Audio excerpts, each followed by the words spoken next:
মাই টিভির অনলাইনে সংবাদ প্রচারের পর যেন নতুন জীবন পেল প্রতিবন্ধী যুবক জয় হালদার। হতদরিদ্র পরিবারের সন্তান, একটি হুইল চেয়ারের অভাবে এতদিন ঘরবন্দি ছিলেন। মুক্ত বাতাসে ঘুরে বেড়ানোর স্বপ্ন থাকলেও বাস্তবটা ছিল ভিন্ন।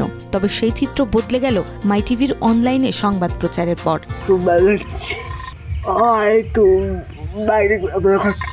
সংবাদ প্রকাশের পরপরই জয় পেলেন একটি হুইল চেয়ার। নতুন চেয়ারে বসেই যেন তার চোখে আনন্দের ঝিলিক। কোটি মানুষের আস্থার ভালোবাসায় 11 বারের মতো দেশের 1 নম্বর রেফ্রিজারেটর ব্র্যান্ড ওয়ালটন। চেয়ার পেয়ে মহা খুশি জয় হালদার।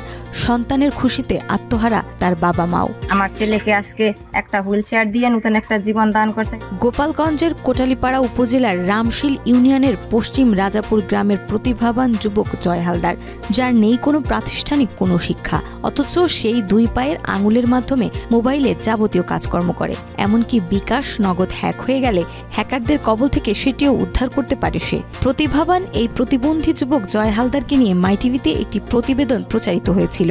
আর সেই প্রতিবেদন নজরে আসে কোটালীপাড়ার মানবিক সংগঠন মারুফ সমাজ কল্যাণ ফাউন্ডেশনের।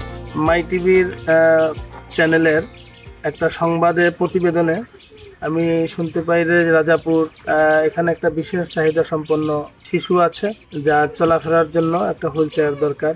মাই টিভিকে আমি ধন্যবাদ জানাই যে তাদের মাধ্যমে এই বাচ্চাটির আমরা খোঁজ পেয়েছি। মাই টিভি চ্যানেলে প্রতিবেদন দেখে এই ভাই এই চেয়ারটি আমার ছেলেকে দান করেছে। 17 ফেব্রুয়ারি মারুফ সমাজ কল্যাণ ফাউন্ডেশনের সাধারণ সম্পাদক মাওলানা বশির বিন জয়নুদ্দিন জয়ের বাড়িতে গিয়ে হুইল চেয়ারটি পৌঁছে দেন। এই হুইল চেয়ার পেয়ে আনন্দে আত্মহারা হয়ে ওঠে জয় হালদার। এটি তার কাছে একটি নতুন জীবন।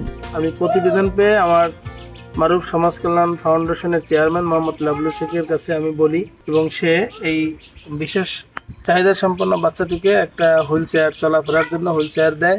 ওকে এই চেয়ারটা থাকলে আমি একটু ওই বাড়িতে ভিতরে নিয়ে যেতে পারি, তারপর এই পাশে একটু রাস্তায় নিয়ে যেতে পারি, মানুষের ভিতরে গেলে আমার মন মানসিকতা ভালো থাকে।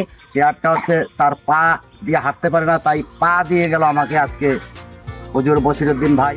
সন্তানের খুশিতে আত্মহারা মা বাবা মাই টিভিকে ধন্যবাদ জানাতে ভুল করেনি। এদিকে প্রতিবন্ধী যুবক জয় হালদারের পাশে সর্বাত্মক থাকার আশ্বাস দিয়েছে মারুফ সমাজ কল্যাণ ফাউন্ডেশন। তবে এরপরেও বিপত্তি থেকে যায় জয় হালদারের বাড়ির সামনের রাস্তা নিয়ে, যা নিয়ে আধো আধো বলিতে দাবি জানায় জয় হালদার নিজেই। যদি মাই টিভি চ্যানেলে প্রতিবেদনটা না দিত হয়তো আমার ছেলেটা চেয়ারটা পাইতো না।